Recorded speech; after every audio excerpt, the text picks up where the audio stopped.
Well, hello everyone.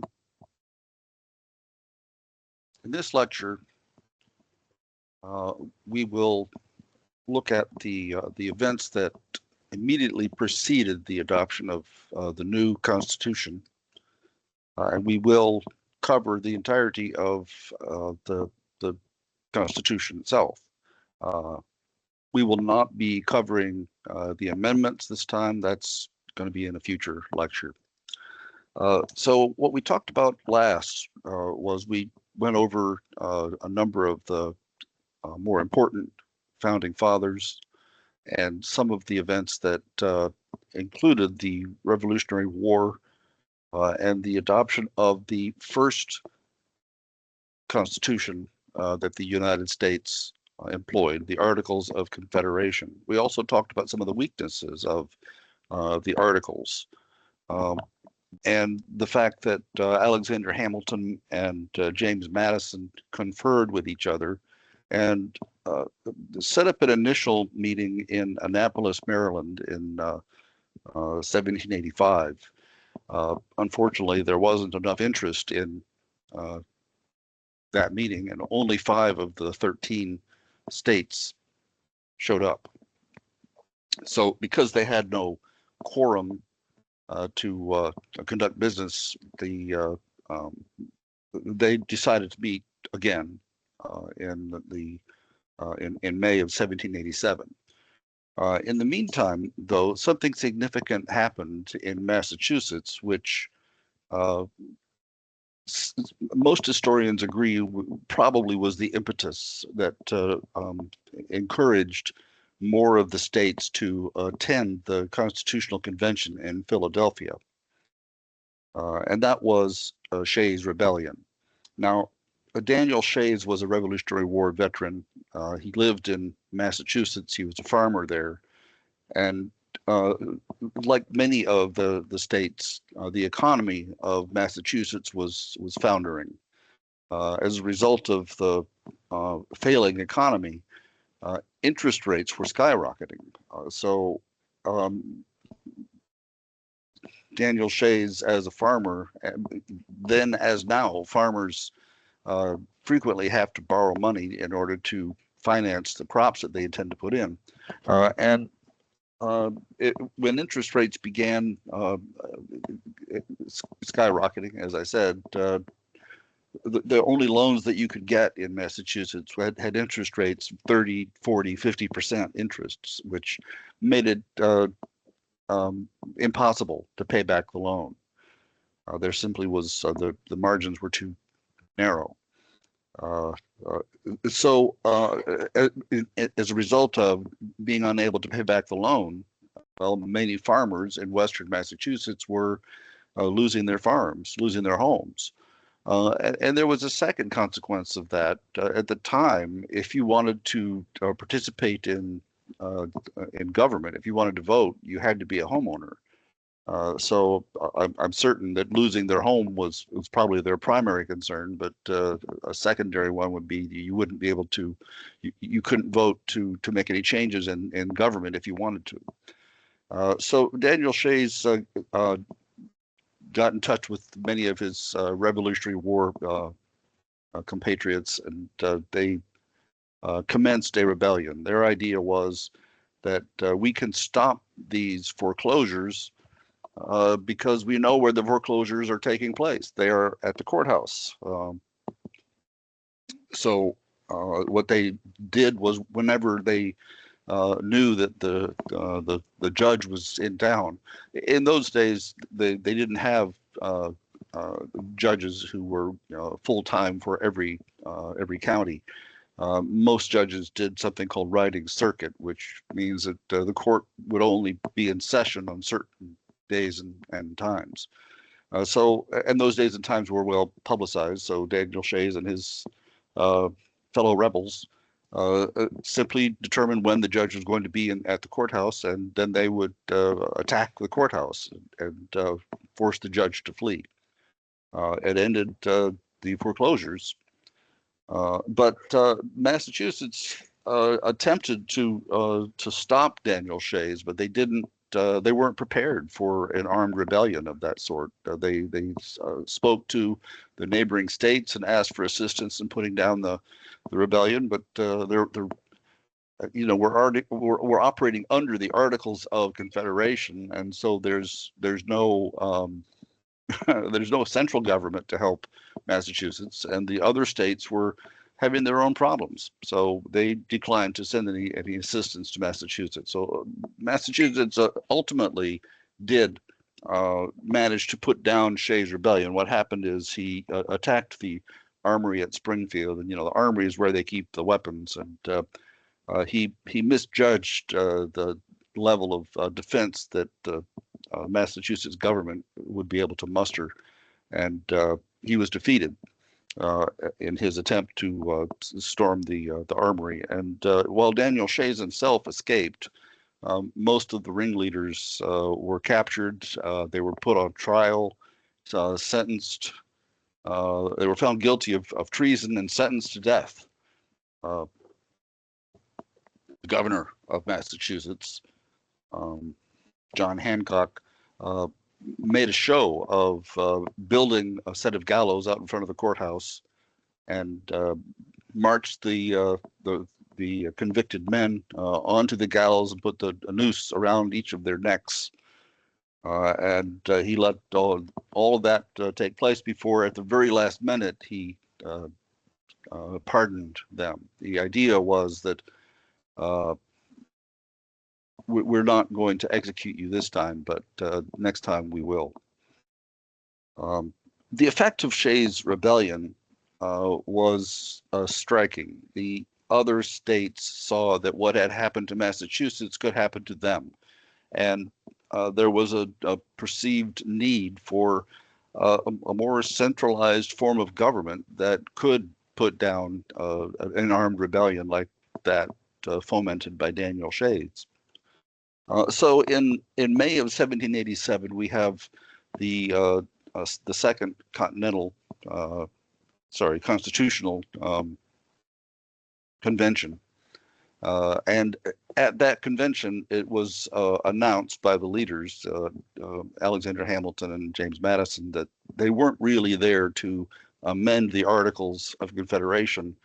They were going to revamp the system and walk away from the Articles of Confederation, create a new constitution and a new government. Some of the attendees left once that announcement was made, but there were enough people there from enough states that they were able to conduct business. So for the 3 months starting in May of 1787, they argued and debated over the nature of this new government that they were going to form, a new government with centralized powers. Madison came with a plan for the legislature, and James Patterson from New Jersey also came with his own plan for the legislature. They both had given thought to how would the legislature be comprised? How would we put together this new centralized form of government? Madison from Virginia proposed that the legislature should be the size of the legislature should be related to the population of the state. Patterson's plan from New Jersey was that representation in the legislature should be equal for every state. And it's not too surprising that these two men should propose those particular plans, because New Jersey was a small state and they wanted to maintain their strength and power in government, and Virginia was the most populated state, and they wanted to be able to overrule some of the smaller states. This debate over the nature of the legislation or the legislature persisted for several weeks, until finally Roger Sherman proposed a compromise.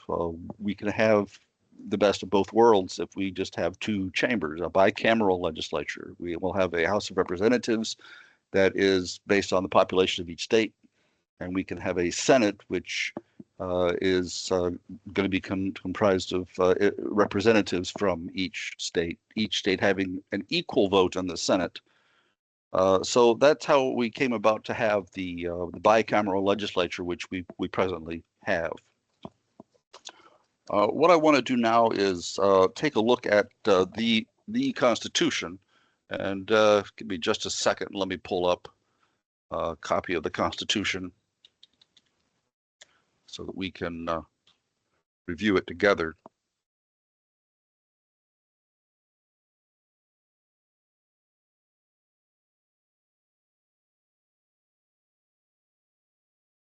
All right, here we go. So let me share this with you.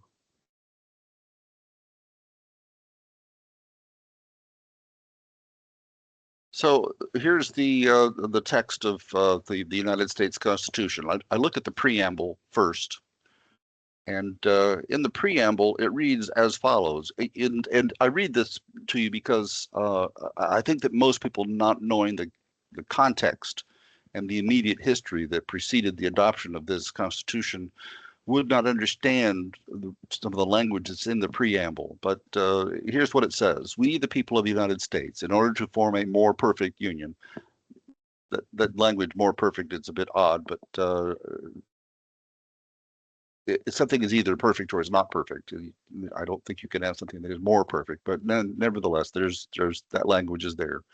To establish justice, ensure domestic tranquility. Well, there's a reference to Daniel Shays, the Shays Rebellion. Provide for the common defense. Again, Shays Rebellion. Promote the general welfare. The economics that preceded Shays Rebellion. That's the reference there. And secure the blessings of liberty to ourselves and our posterity. Do ordain and establish this Constitution for the United States of America. Well, very good. The other thing that I want to point out here is, if we take a look at the preamble here of the Constitution, notice where the power comes from. The power comes from the people of the United States. Under the Articles of Confederation, if we were to go and look at the preamble to that document, the power comes from the undersigned delegates of the various states. So that's a shift in the way that the language is the site of power. Where does the power come from? Whereas under the Articles, it came, each of the states were coming together to do this. Here we are talking about power coming from the people, and that is reflected in the House of Representatives as a good example. Where the people are directly electing the members of the House of Representatives. Well, all right. Let's move into the text of the Constitution. Article 1 is all about the legislature. So Article 1, Section 1 creates the legislature, which consists of a Senate and a House of Representatives. Article 1, Section 2 tells us more about the House of Representatives. In the House, the term of office for members of the House of Representatives is only 2 years. The idea here is that they wanted the House of Representatives to be very responsive to the people who elected it. We may have a short memory, but we can certainly remember if our representative has done the things that we wanted that representative to do, if there's an election every second year. So that ensures that members in the House are paying attention to what their constituents want and are seeking to try to meet those needs. All right, so that's part of the reason why we have an election every 2 years. In order to be in the House, you need to be at least 25 years old, have been 7 years a citizen of the United States, and you need to inhabit the state that you're going to be representing. So those are the qualifications. In terms of the number of representatives, there is some language here that was subsequently amended, but let's take a look at that. I point out to you, there is no direct language in the original Constitution that uses the word slavery, but it is clear to us from historically that we know that that's what they were actually talking about. This first sentence here was subsequently amended, so it's no longer in effect, but it's important to look at it because this is one of the things that they dealt with. Representatives and direct taxes shall be apportioned among the several states which may be included within this union according to their respective numbers. So that's the idea, that representation in the House is going to be according to the population of each state. In addition to the population, the free people that were populating that state, which the total number of free persons, plus 3/5 of all other persons. So the South, not only did they get equal power in the Senate, they got extra power in the House. Virginia had the most slaves of any state, so they benefited greatly from this particular provision. In addition to the free people that were in Virginia, they got 3/5 of all their slaves counted towards representation. So, all right, this also, Article 1, Section 2, provides for a counting of all people in the United States every 10 years, which is the basis for why we have that thing called the decennial census. Every 10 years, they count up how many people are occupying each state, and representation is adjusted in the House of Representatives according to the number of people in each state. And here, this language in Article 1, Section 2, that's the basis for that.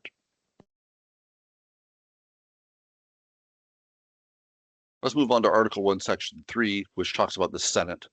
The Senate, there will be 2 senators from each state. Notice this odd language here, chosen by the legislature thereof. We don't do that anymore. That too was amended, but the reasoning behind that was, again, at the time that this document was being drafted, there was still a deep concern for the independence and the independence of each state. So the power is not only coming from the people of the state, but also the state itself is going to be choosing, the legislature of each state is going to be choosing who their senators will be. The thinking there, I believe, is that the House of Representatives will be picked by the people. But let's face it, in 1787, the late 1780s, most people in the United States did not have much education, and so I believe that this provision here was to allow the legislatures of each state to pick people who would be well qualified to be representing the state. Educated people, presumably, people with experience in government, presumably. So we have representation in the House, but the Senate is going to be the place where perhaps the foolish ideas that might be proposed and adopted in the House can be dealt with by the more experienced, theoretically more experienced and wiser people in the Senate. This provision also talks about how senators are to be elected. But first, let's skip ahead just a minute and talk about the qualifications. In order to be a senator, you need to be 30 years old, so a little bit older than people in the House. You need to have been a citizen for 9 years, and you must also inhabit the state that you're representing. So those are the qualifications. When you are elected to the Senate or chosen by your legislature to the Senate, you are assigned to one of 3 classes. And this is an oddity that I think that they did this because they didn't want there to be a time when the entire Senate was up for election. There wanted to be some people there who had some institutional history and memory of things that had gone before. So the way they do that is they divide the Senate up into 3 groups: Class A, Class B, Class C. And so the very first time you step into the Senate, you will be assigned to one of those 3 classes. And when your reelection comes up, it is dependent upon which class that you're a member of. If you're a Class A senator, your election comes up in 6 years. If you're a Class B senator, your election comes up in 4 years. If you're Class C senator, your election comes up in 2 years. So 1/3 of the Senate is up for re-election every 2 years. Additionally, the Vice President of the United States is appointed to be President of the Senate. And that's kind of an overlap of the executive and the legislative branches. The Vice President serving as President of the Senate does not participate in the debates, but merely controls the Senate by selecting and allowing people to speak, and does not vote except in the event that there is a tie in the Senate. This provision, Section 3, provides that the Senate shall choose their officers. So remember that what's going on in the House and in the Senate is there are committees which deal with the legislation that they prepare and propose. And each committee is, as we'll see when we talk about the legislative branch in more detail later on in the course, each one of when you are elected to Congress, you are appointed to by whatever house that you're in, whatever chamber that you're in. You are appointed to various committees, and your presence on those committees, well, that's what you're going to be working on and in while you're in the Congress. You might, after you've had some experience and developed a reputation, you might even be able to move up and become a leader of the committee. But again, we'll talk about that in more detail when we talk about the legislative branch. This talks about impeachment. We have some experience with impeachments fairly recently. The way impeachment works is the impeachment is it starts in the House. The House has to adopt a document called Articles of Impeachment, which spell out the things that they believe that the person to be impeached has done. And then it moves to the Senate, where they actually try the Articles of Impeachment. This provides that if there is if the person being impeached is found guilty, the worst that can happen to them is removal from office and possibly the disqualification to hold and enjoy any office under the United States. If there is a criminal offense that underlies the impeachment, this does not prevent that person from being charged and punished according to law. It's important to note here also that impeachment applies to other officers, not members of Congress. Congress has the power to punish their own members, but they don't impeach their own members. They can, for example, they can punish you by taking you out of important committees in that way, or they can also expel you. The way that works is well, fairly recently we had a fellow that was elected to the Senate, but after he was elected, it became clear that he had lied about his qualifications, and so people had voted him into the Senate based upon his lies. So the Senate voted to expel him, and he was expelled. So that's how Congress deals with and punishes its own. That's described again in Article 1, Section 5. Article 1, Section 6 provides that senators, the members of Congress, receive a compensation, and they are privileged from being arrested while they're in attendance. That's a reference to something that King Charles I did to some of members of Parliament, having them arrested in order to prevent them from being able to vote. And this precludes that from happening. We've never had that kind of an issue in our country, but that's why that language is in there. Article 1, Section 7 talks about legislation and how it can be adopted. We'll get into this in more detail when we talk about the legislative branch. But fundamentally, it's a bill can be proposed in either the House or the Senate. Once it's approved by Congress, it goes to the president, who either signs it into law or vetoes it.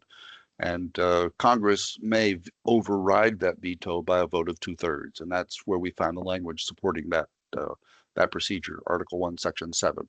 Article 1, Section 8 is perhaps the most important part of what we're looking at, because it spells out the express powers of Congress. Congress has the power to lay and collect taxes. That's the very first thing they put here, because under the Articles of Confederation, they did not have that power. And it really prevented the central government from being able to do anything.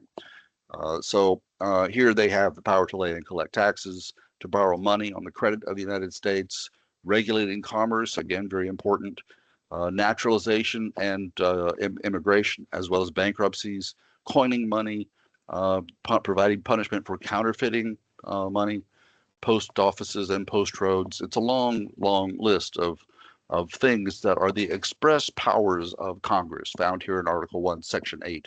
We'll come back and look at a lot of these things a little bit later, particularly when we're talking about federalism, the relationship of the federal government to the states, and these things will be explored a little bit in more detail once we get there.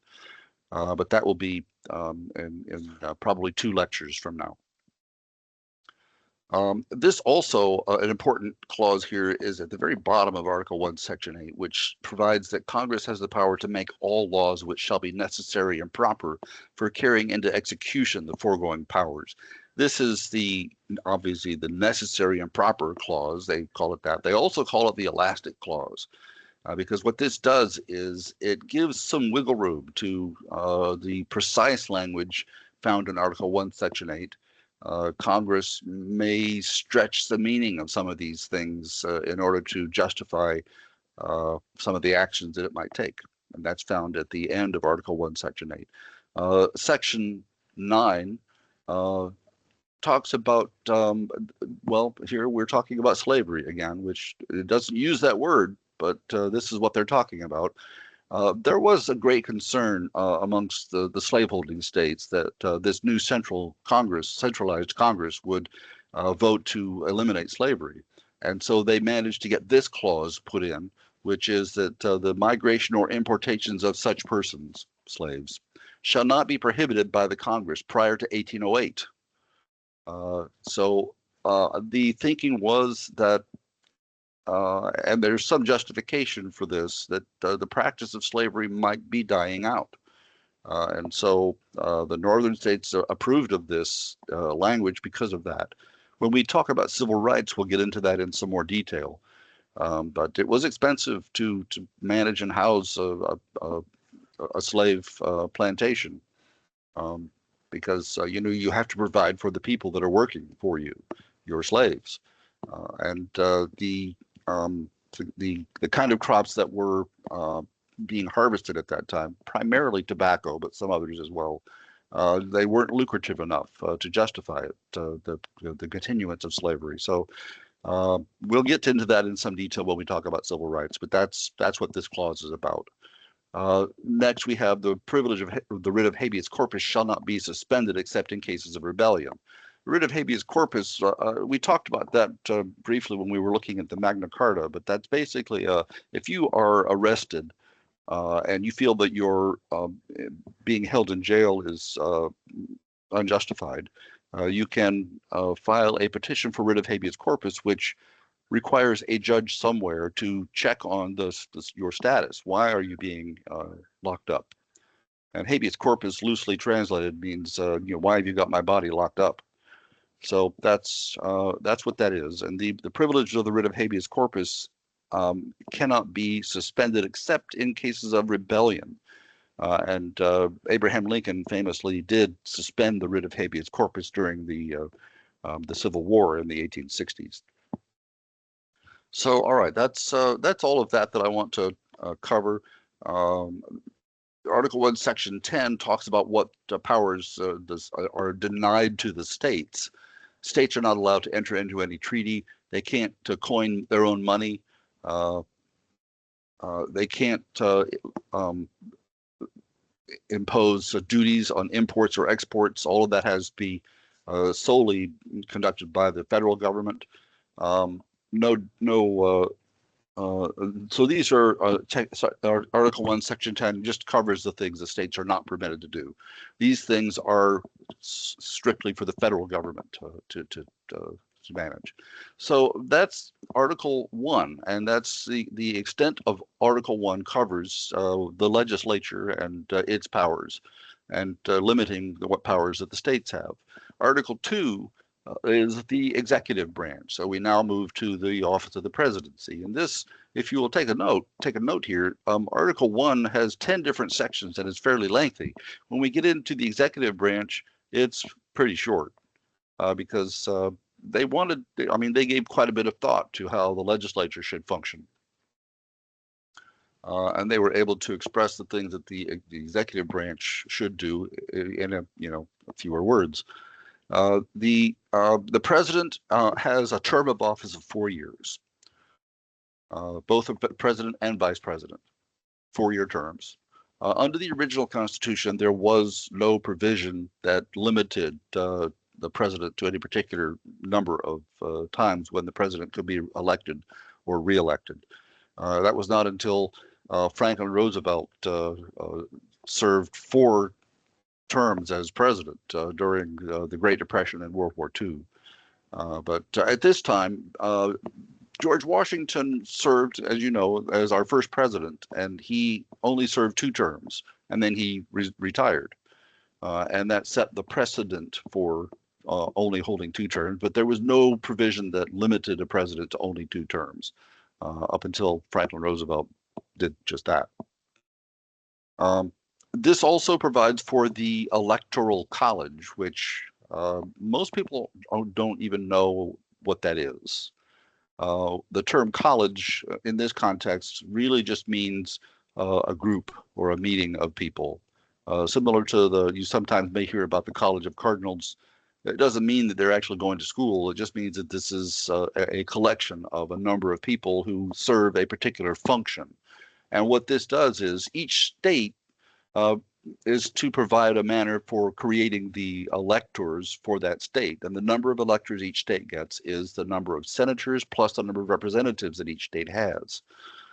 And the idea is that those electors, when you go and cast your vote for president, you're actually not voting directly for the president. You're voting for a slate of electors who will, at a time in the future, cast their vote for the presidency and vice president. The idea here was that, again, the people may not be well educated and may not know who would be the best person to select for president. And the idea was that by allowing the states to pick a slate of electors, those electors would probably be more politically savvy than the average citizen, and could perhaps save us from some silver-tongued orator who was merely seeking to hold office for his own aggrandizement. I don't know that that's actually ever helped, but that's what the thinking was of the founders when they created this. This next section was changed by a constitutional amendment, and we talked about this briefly when we went over the overview of the founders. But what this provides is that under the original Constitution, when the president was elected, the president would be the person who got the most electoral college votes would be the president, and the person who got the next most votes would be the vice president.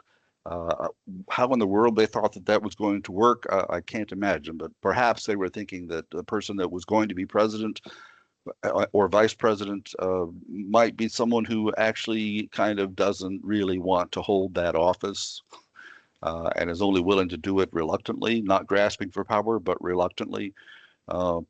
That's not the way our elections have been, but maybe they were thinking that it would work out.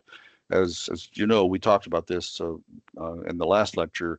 It actually did not work out. Very, very soon, when Thomas Jefferson ran for office, there was a tie in the Electoral College, and it took quite some time to get that tie broken in the House of Representatives. So that portion of the Constitution has been amended, and we no longer do it that way. Instead, what happens is, yes, we cast our vote. Yes, it goes to the Electoral College, and the Electoral College then casts the actual real vote for the president. But what they do is, instead of the runner-up being the vice president, they cast a vote for a president and another vote for vice president. So there's no possibility of there being a tie uh, between president and vice president. That's been amended, but that's what that language is for, to cover that original notion.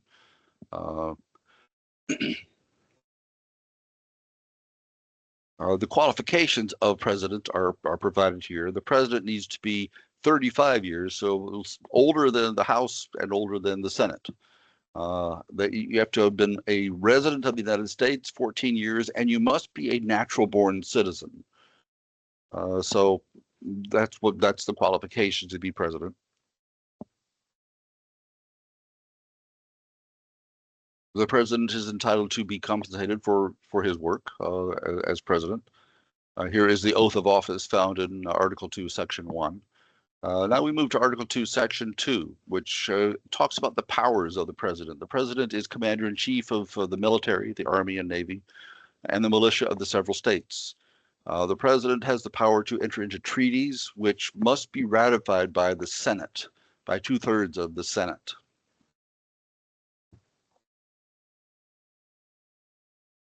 And also the president nominates people to the positions of ambassadors, public ministers, consuls, judges of the Supreme Court, all other officers of the United States, and some of those are by law must be ratified by the Senate, but not all of them. This also provides that if there is a vacancy that occurs while the Senate is in recess, the president can appoint somebody to fill up that vacancy.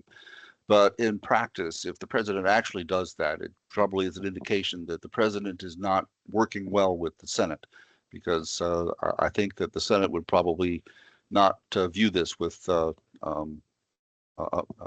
very happily if the president in fact took advantage of this provision.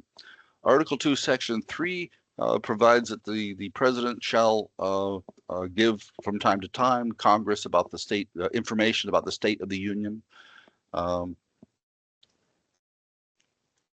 and some of the other things that the president does. He receives ambassadors and other public ministers, and he must take care that the laws are faithfully executed. So that's, enforcement of the law is the primary function of the executive branch.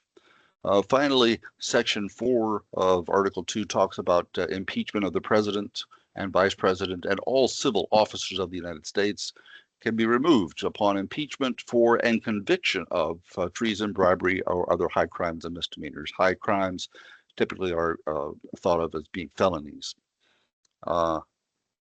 It's important to note here that impeachment merely means the trial. So you can be impeached and found not guilty. Bill Clinton, for example, was impeached for his actions, but he was found not guilty, and so he remained in office. So that's Article 2. Article 3 is the judicial branch. The judicial power, it says, shall be vested in one Supreme Court and in such inferior courts as Congress may from time to time ordain and establish. Inferior in this context just means lower courts. So one of the first things that Congress did was to set up the Supreme Court, and they have the power to determine the number of judges that sit on the Supreme Court. And they also created the lower courts, which include the federal appellate courts and the federal trial courts. We'll talk about that in some more detail when we talk about the judicial branch later in the class. Section 2 talks about what the powers are of the federal courts. The power extends to all cases in law and equity, and we'll talk about that distinction, law and equity, when we talk about the judicial branch later. But all of those things that arise under the Constitution and the laws of the United States and treaties.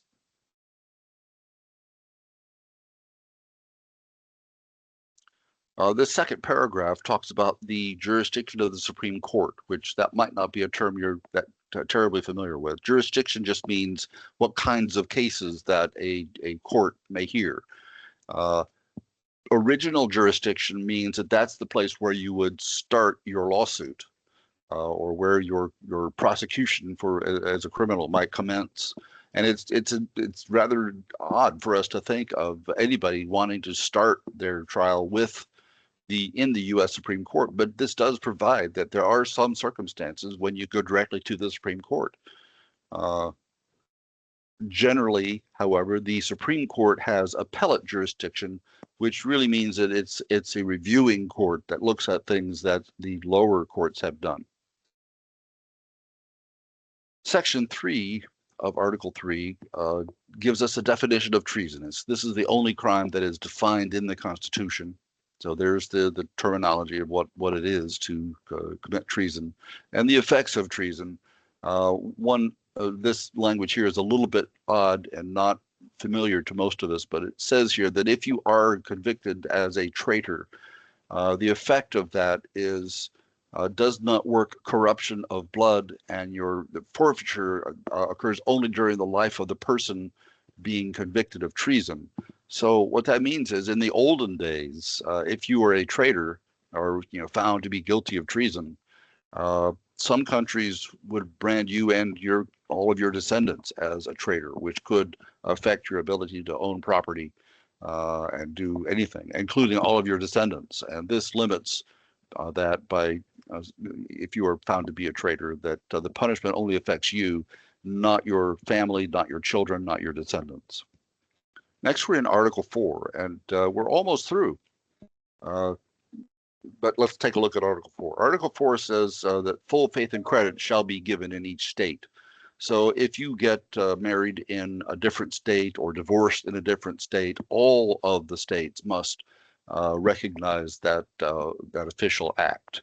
That includes, if you are convicted as a criminal in a different state, that conviction follows you to every other state that you go to.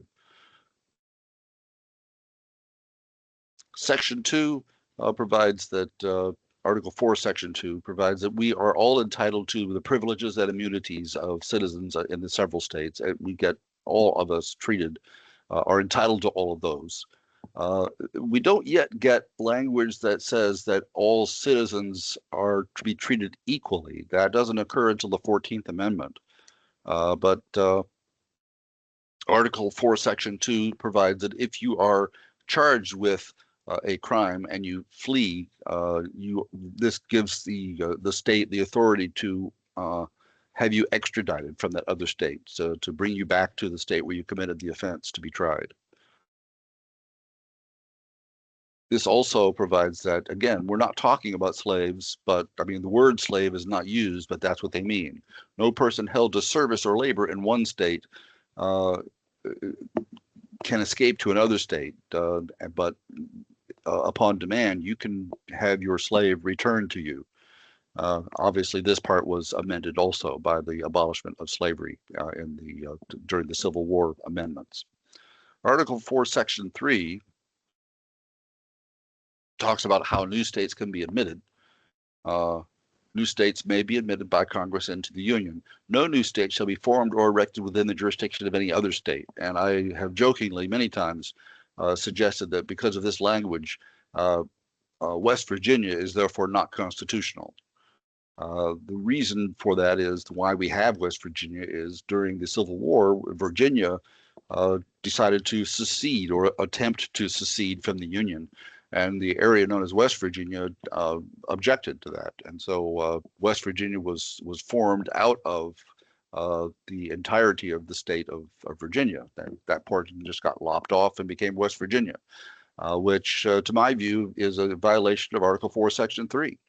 But so far I have not had any success in getting West Virginia declared unconstitutional, but I'll continue my quest. Article 4, Section 4 guarantees to every state a Republican form of government and requires the executive to assist against the possibility of domestic violence.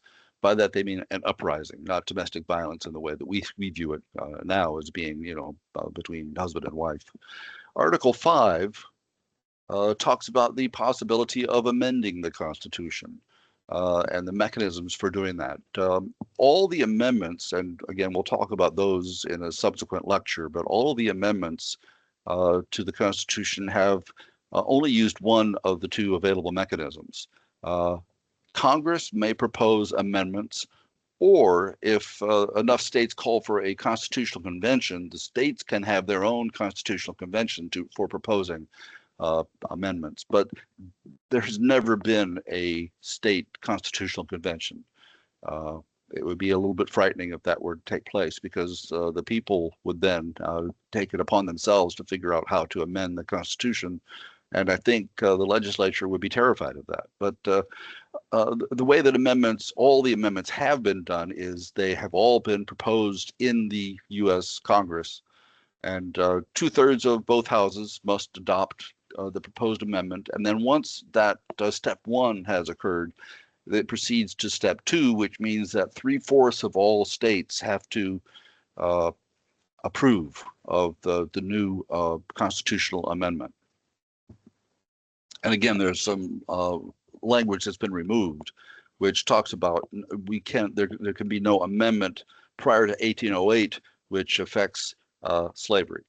Now, again, they're not using the word slavery, but that's what they're talking about.